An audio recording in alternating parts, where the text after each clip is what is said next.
Let's just say that Elon Musk has some new thoughts on remote work.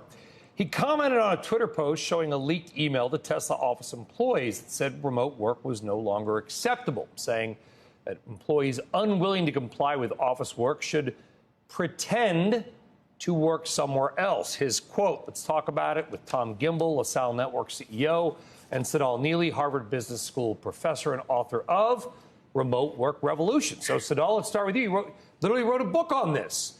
Now, there's been some back and forth. Was Musk talking to everybody or just sort of top executives in his company? Either way, your take on Musk's comments. Of course, there's no doubt that he can set the standards for his company as a leader, the best approach he sees fit. And there's no doubt that those who are recipients of this decree will have the option to determine whether they'll go along or not. But unlike the vast majority of CEOs that I've spoken to, he is saying what everyone wishes they could do without losing people. But the fundamental question for me is, what problem is he solving for? What visibility is he worried about? To what extent is this about perception of work or the substance of work? So there's a lot to unpack here, but he's doing something many wish that they could do, but there's a big risk here. He may lose people. He may lose some people. Tom, let's take it full circle. In the commercial break here, by the way, which is sometimes the best part of the show, we were talking about Marissa Mayer, the former CEO of Yahoo. And Marissa Mayer, a number of years ago, I don't even, Becky, what year it was, basically said, nobody's going to remotely work because we've been tracking your VPN activity and you're not working. She actually said it first before Elon Musk years ago. I mean, Elon Musk is probably not going to say something without some data. Do you think he's getting cooked for this? Is there anything behind it, though? Well, I think Elon Musk has a track record unparalleled with how many billion-dollar companies he's created and has a vision for how he believes teams need to work in order to achieve results. And that's been proven time and time again.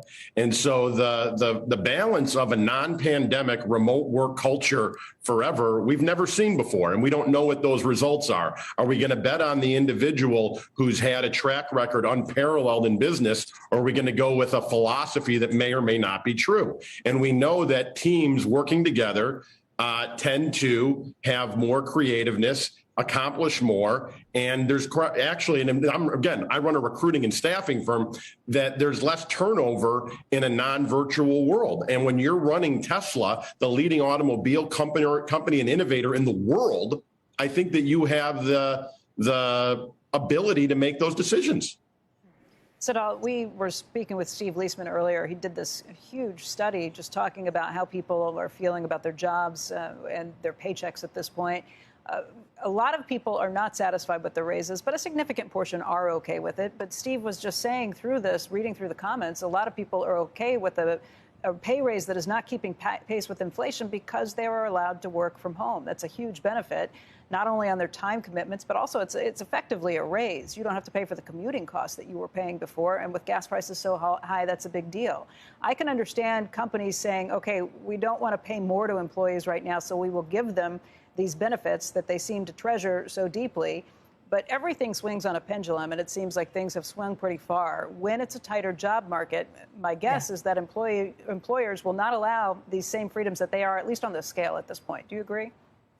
You know, when COVID hit, many people said that they were saving some $5,500 a year from the commute expenses, the lunches, the coffees, etc., which is significant. And now you add this inflationary environment. So there's no doubt that there's a cost to commuting to work that people don't want. And there's also the time factor, which takes them away from the work-life flexibility that they've been able to achieve with their families. But I will say, when I hear Elon Musk, when I hear my friend Tom, there's some biases. I mean, Elon Musk is in the car business. He wants people to commute. My friend Tom is in the in-person employment business. So we have to be very honest around our biases compared to the fact, the empirical fact, 30 years worth of data that remote work and hybrid work actually